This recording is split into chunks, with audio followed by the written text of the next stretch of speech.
начале 90-х понятия видеоигры и девушки были несовместимы. Данный вид электронных развлечений считался сугубо мужским, даже главными героями в большинстве случаев выступали накачанные мужики типа Дюка Нюкема и Контры, мускулистые жабы, Баттлетоадс и прочие усатые водопроводчики, но все непременно мужского пола. Неудивительно, что появление в центре экрана полигональной женской задницы произвело настоящий фурор и взбудоражило всю игровую общественность. Сексуальная фигурка, принадлежавшая главной героине новой игры от Core Decision, притягивала к себе внимание словно магнит. Мисс Крофт не понадобилось много времени, чтобы приобрести всемирную популярность и стать первым секс-символом игровой индустрии. Все началось в далеком 1993 году, когда молодой и перспективный художник Тоби Гард раздумывал над образом персонажа для будущей приключенческой игры британской Core Decision. Парень придумал двух героев – мужчину и женщину, но вдвоем они никак не вписывались в будущую концепцию проекта, кого-то нужно было пустить под нож. Руководство компании отдало предпочтение мужскому персонажу, в то время как Тоби упорно настаивал на том, чтобы оставили дамочку. Доводы сотрудника в итоге переубедили начальство, и оно, скрипя зубами, дало добро. Баба так баба. Риск, на который пошли Core Decision вместе с Eidos, уже совсем скоро окупится стократ. Но забавнее другое. Все геймеры мира даже не подозревают, что их любимая Лара когда-то была самцом Ларри, очень похожим на Индиану Джонса. Когда работа только начиналась, Тоби стал экспериментировать с внешностью героини, рисуя то очкастую командиршу в бейсбольной кепке, то перекачанную культуристку. Были даже планы покрасить барышню в блондинку. Спустя какое-то время с листа на художника смотрела девушка, при взгляде на которую становилось ясно – это она. Привлекательная, спортивная искательница приключений с выдающимися формами, как Индиана Джонс, только с выпуклостями без шляпы, в коротких шортиках и облегающем топике. Осталось лишь придумать имя получившейся красавицы. Сначала Тоби хотел назвать ее Лаурой Круз, но, к счастью, руководству имя пришлось не по вкусу. Больше не придумав ничего стоящего, Гард полез в телефонный справочник и после недолгих поисков остановил свой взгляд на идеально подходящем – Лара Крофт. Разработка игры с Ларой в главной роли начиналась уже в 95-м и длилась без малого 1,5 года. Волшебники-программисты свояли замечательный движок, позволяющий создавать большие трехмерные уровни. По тем временам проект смотрелся без преувеличения революционно. Это сейчас на модельку той первой Лары без слез не взглянешь, но в те времена собранная из 540 полигонов героиня приводила в восторг всех представителей мужского пола. Да что-то мужского, ее угловатым формам завидовали даже девушки. Вскоре издатель столкнулся с серьезной проблемой. Представителей Sony, видите ли, не впечатлила демонстрационная версия игры, а это было чревато тем, что проект мог не выйти на стремительно набирающий популярность первой PlayStation. Разработчики вешать нос не стали и накинулись на свое детище с новыми силами, внеся массу технических доработок, наняв Шеллу Блонд для озвучивания Лары Крофт и кардинально перелопатив управление. Вторые смотрины у Sony оказались гораздо удачнее. Боссы компании были крайне довольны полученным результатом. Tomb Raider впервые продемонстрировали общественности на выставке электронных развлечений E3 в мае 1996 года. До полок магазинов проект добрался в ноябре того же года. Оказалось, что далеко не одной Ларой и ее выпирающими достоинствами могла похвастаться игра. Тут тебе и интригующий сюжет, в лучших традициях опять-таки Индианы Джонса, и головокружительная акробатика, головоломки, перестрелки и непередаваемая атмосфера приключений, не последнюю роль в которой сыграл замечательный саундтрек. После релиза о проекте заговорили все. Смазливая личико Лары украсила обложки журналов Face, Nestweek и даже Time. Виртуальная героиня начала рекламировать газировку, автомобили, платежную систему Visa. На игру даже подсели участники группы Prodigy, да так увлеклись, что задержали выход своего нового альбома. Издатель Eidos, окрыленный таким успехом, задумал безумный план – выпускать по новому Tomb Raider каждый год. Началась подготовка к созданию сиквела, но неожиданно студию покидает сам Тоби Гард. Создатель Лары был крайне недоволен потерей контроля над игровым процессом и больше не мог смотреть на то, как Эйдос бесцеремонно наживается на его персонаже. Продолжение выходит спустя год и сходу вырывается в лидеры продаж. Бренд Tomb Raider становится настолько популярным, что коробки со второй частью расхватывают как горячие пирожки. По 2 штуки в одни руки и еще один за пазуху. 8 миллионов проданных копий. Астрономическая цифра даже по современным меркам, что уж говорить о 97-м. Лариски приделали шикарную косу, еще плюс 46 полигонов, научили стрелять под водой и кататься на транспорте. Например, можно было проехаться на моторной лодке по каналам Венеции или промчаться по тибетским горам на снегоходе. Конвейер Eidos и Core Decision работал как швейцарские часы. Третья часть не заставила себя ждать, оккупировав полки магазинов уже в ноябре 98-го. На этот раз грудастой искательнице приключений предстояло нелегкое путешествие в поисках 4 осколков загадочного метеорита. Что примечательно, игроку разрешали самому выбирать, в какой именно последовательности собирать необходимые фрагменты. Так впервые в серии появился элемент нелинейности. Тем временем жадный издатель решает переиздать первые 2 Tomb Raider, добавив пару новых уровней и продавая их под видом Gold изданий. Игровой рынок начинает перенасыщаться играми о Ларе Крофт, примерно так же, как сейчас новыми частями Call of Duty и Assassin's Creed. Следующая часть, The Last Revelations, многим запомнилась занятным обучающим уровнем, где нам впервые давали поиграть за еще совсем юную 16-летнюю Лару с 2 милыми косичками. Проект создавался и для совершенно новой приставки от Sega Dreamcast, что позволило немного подтянуть уровень графики. К примеру, появился эффект стекающих с тела капель после выхода из воды. Много шума наделала неожиданная концовка, в которой мисс Крофт исчезает под обломками древнего храма. Это был настоящий шок для фанатов, привыкших видеть Лару в неком неуязвимом образе, способную выбраться из любой, даже самой безнадежной ситуации. В 2000 году выходит Tomb Raider Хроники, сюжетная завязка которой вмиг убивает все надежды поклонников на чудесное спасение героини в финале The Last Revelations. Игра начинается с поминок нашей авантюристки. Близкие и знакомые усопшие начинают рассказывать друг другу захватывающие истории, в которых ей когда-то довелось поучаствовать. Собственно, весь сюжет как раз и разворачивается в этих флешбеках. Лишь под конец нам толсто намекают, что Лара жива и здорова. На месте раскопок разрушенного храма был найден лишь рюкзачок героини, а вот выпуклое тело так и не обнаружили. Следующую игру, Core Decision, разрабатывали уже для PlayStation 2, потратив на ее создание более 3 лет. Tomb Raider The Angels of Darkness должна была вдохнуть второе дыхание в застоявшуюся серию, но в итоге она чуть не похоронила ее заживо. Разработчикам нужно было сконцентрироваться на оптимизации игры под новое железо, однако их постоянно отвлекал издатель с бесконечными просьбами добавить то одно, то другое. Руководство постоянно подгоняло игроделов и в итоге поставило тех перед фактом: The Angels of Darkness должна быть готова до выхода второго фильма по мотивам. Да-да, игра стала настолько популярной, что Анджелина Джоли уже вовсю изображала Лару Крофт в фильме Tomb Raider, заработав на этом немало славы. Но к назначенному сроку доделать все должным образом разработчики так и не успели. Eidos решили не переносить дату релиза, приняв поспешное решение выпустить игру как есть, в сыром виде. В результате проект пестрил багами, многочисленными сюжетными нестыковками и доводил до белого коленя крайне неудобным управлением. Это был полный провал. Многие критики и фанаты серии со скорбью на лице принялись копать яму. Похороны культовой серии были уже не за горами.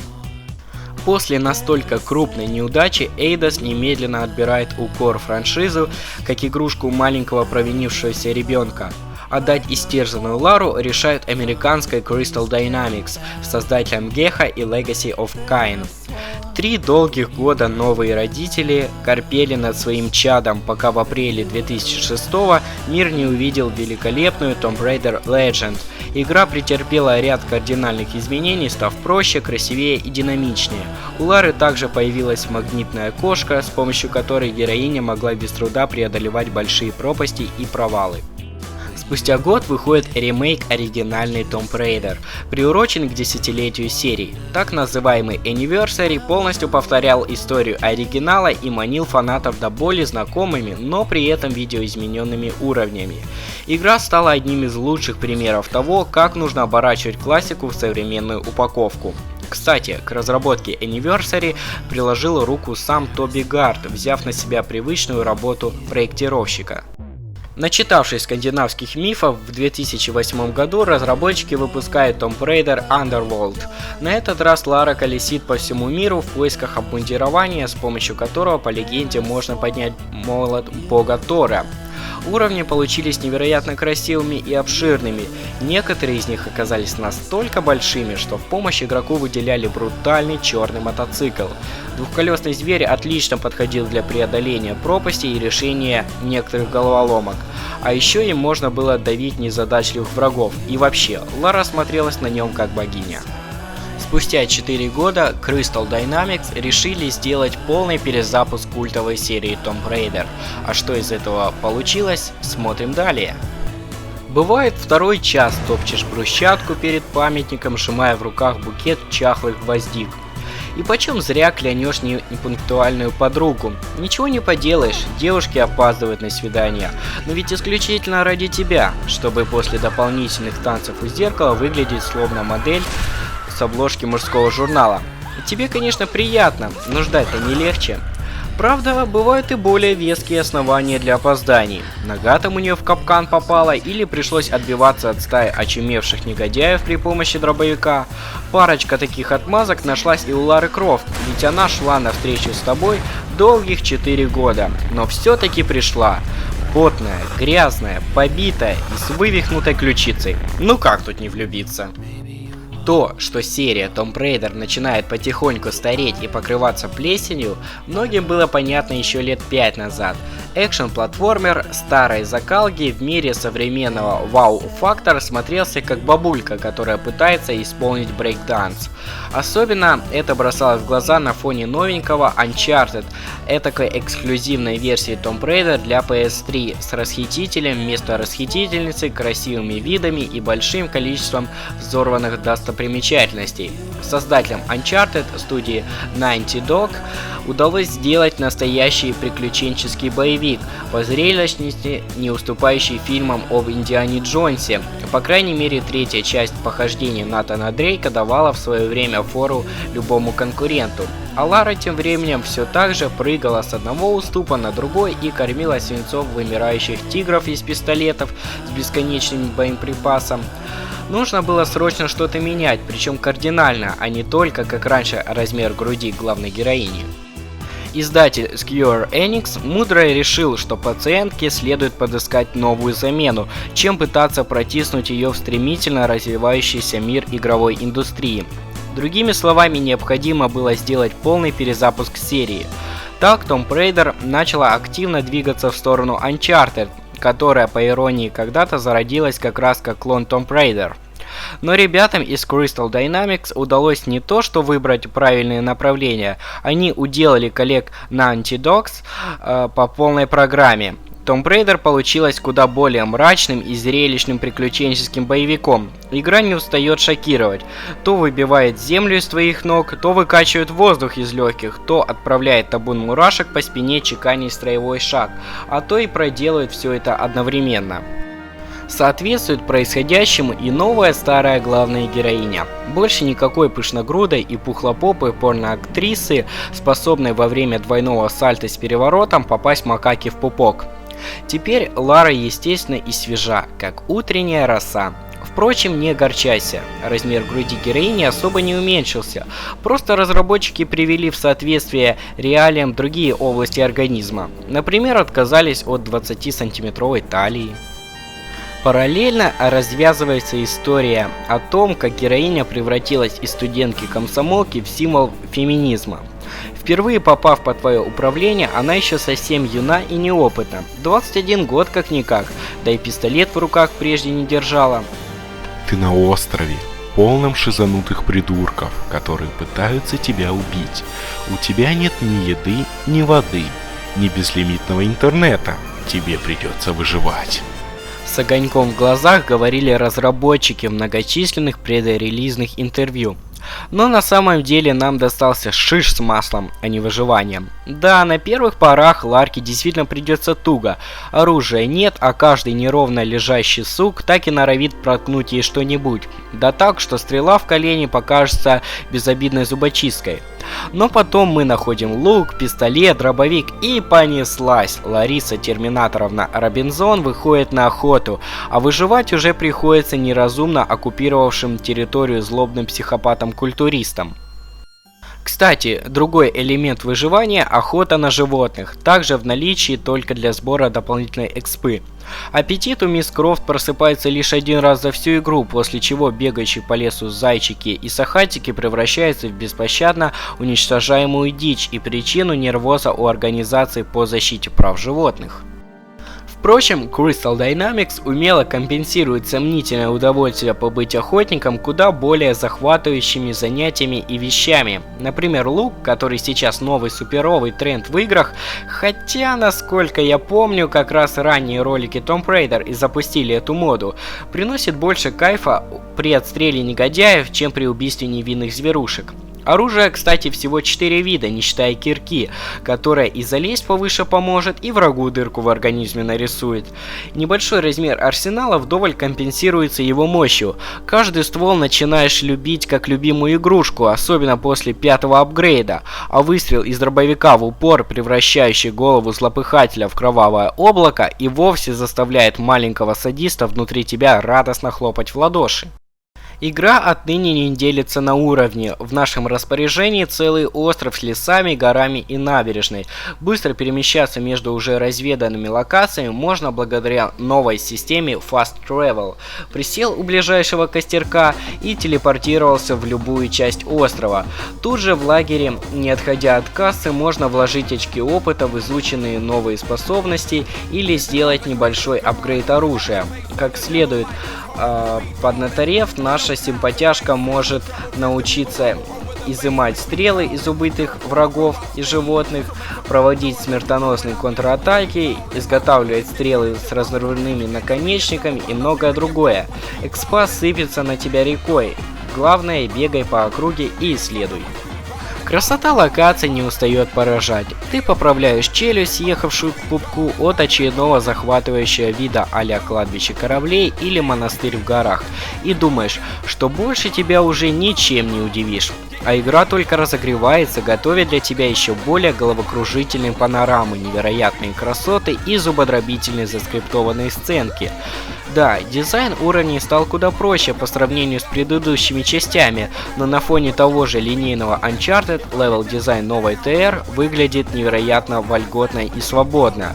Игра постоянно ловко жонглирует открытыми локациями и коридорными моментами в лучших традициях Call of Duty, когда вокруг все взрывается, пол обрушивается и весь мир вместе с Ларой летит в тартарары. Причем разработчики практически не повторяются, постоянно подсовывая новые и чертовски зрелищные аттракционы. Да, порой реализмом в них и не пахнет, но как-то плевать, ведь красота требует жертв, а в случае с Tomb Raider мы готовы на любое жертвоприношение. А самое приятное, разработчики не сажают виртуального оператора на электрического быка, включив полную скорость. Никакой голливудской трясучки и отдельных размытых конечностей в кадре, символизирующих крутой экшен. Tomb Raider не пытается быть крутой, она ею является. Сочные плавные кадры, вращение камеры вокруг оси, лучшие ракурсы во всей красе, половина современных киноблокбастеров умрет от зависти. Вообще, если скакать галопом напрямик и ничего не собирать, знай себе глядеть на взрывы и падения с большой высоты, игру можно пробежать часов за 6, но играть в Tomb Raider и не искать секреты, это как купить Ferrari, чтобы ездить в магазин. хотя многие люди поступают именно так, чтобы все видели, на чем именно ты приехал за хлебом. Секреты действительно стоящие. Собирательство увлекательно, и к тому же можно немало почерпнуть из реальной истории Древнего Востока и узнать больше о предыстории этого дивного места. Так что сутки чистого геймплея тебе точно обеспечены. Еще на открытых уровнях можно поломать голову над вопросом, как попасть вот отсюда, вон туда, как в Принц Персии, Warrior Within и Metroid Prime. Оказавшись на локации, ты не можешь облазить ее сразу всю. Кое-куда позволят забраться чуть позже, когда найдешь новый гаджет, вроде стрел с веревкой или когда отыщешь аптечку. А то, когда ты истекаешь крови, тут не до экскурсии по достопримечательностям.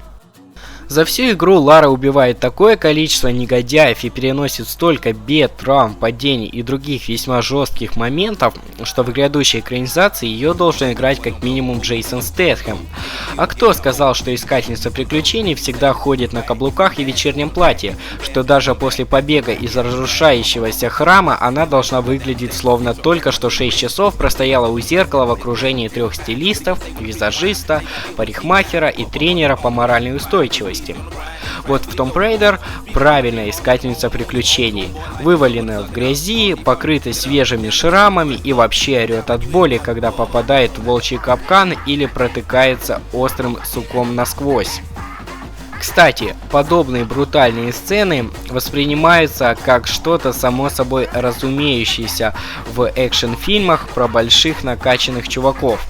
Ну, знаешь, у которых крутости в 1000 раз больше, чем мозгов, а металл, из которого сделана их карманная базука, не тверже стали, из которой сделаны их Фаберже. Когда они, мужественно скрипя зубами, прижигают свежую рану раскаленным лезвием, это норма. Но когда это делает хрупкая милашка Лара, это вынимает из головы мозг и кладет туда гранату без чеки. После чего твое мировоззрение и порог шоковой устойчивости капитулируется в стратосферу в форме мелких осколков.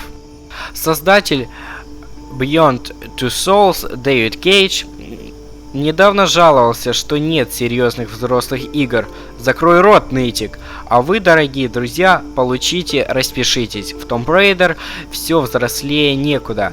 Как, кстати, и в Sleeping Dogs и Deus Ex Human Revolution, недавних проектов Square Enix. Издатель потихоньку из азиатского фрика, которого ценили разве что фанаты японских RPG, превратился во всенародного любимчика, поставляющего геймерам правильные, интересные, неодноразовые и не попсовые игры. Мода на добавление мультиплеерных режимов, проекты, которые годами считались сингл-плей, не обошла стороной и Crystal Dynamics. А почему бы не сделать мультиплеер? В Uncharted вон есть, и мы что, самые лысые? Подумали создатели Tomb Raider. Мысль с делом не разошлась в разные стороны. Сетевой режим получился неплохим, но он вряд ли удержит игроков надолго. Его следует воспринимать скорее как небольшой бонус, способный растянуть удовольствие от игры после прохождения одиночной кампании.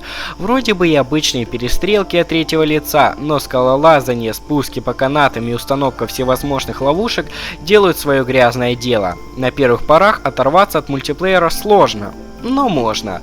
Особенно, когда противники начинают буквально летать по карте, а попадания на отрез отказываются регистрироваться. Сетевой код игры был явно не доведен до ума. Остается лишь надеяться, что проблему вскоре заштукатурят ближайшими патчами. Tomb Raider как погружение в какой-то новый дивный мир, находясь в котором боишься дышать и ловишь каждый миг. Перезапуск удался. Новая Лара великолепна. Игра засасывает, как черная дыра, не давая ни малейшего шанса не то, что остановишься, даже поставить на паузу и пойти попить водички. Сюжет захватывает, приключения завораживает, а за героиню переживаешь на полном серьезе. Остается только радоваться, что не все археологи проводят свои исследования в стиле Лары Крофт, Индианы Джонса, Натана Дрейка и так далее. Иначе очень скоро на Земле не осталось бы исторических памятников. Бесстрашная искательница приключений навсегда оставила свой след в истории игровой индустрии. Виртуальная красотка сыграла немаловажную роль в популяризации видеоигр среди широких масс, за что ей большое человеческое спасибо. Мисс Крофт все больше и больше начинает походить на настоящую девушку с реалистичными физическими данными, живыми эмоциями и серьезными намерениями, а не на бездушную надувную куклу. Расхитительница гробниц трижды попала в книгу рекордов Гиннесса на разные места в списке самых культовых и узнаваемых персонажей. Но в наших сердцах она всегда будет на первом месте не из-за своих выдающихся достоинств, в том числе в области акробатики и умения зарядить негодяя из дробовика в лицо, а потому что с ней всегда интересно, ведь именно это самое важное в девушке. Личная оценка игре 10 из 10 возможных баллов. И помните, играйте только в хорошие и качественно сделанные игры. С вами говорил Стел, увидимся.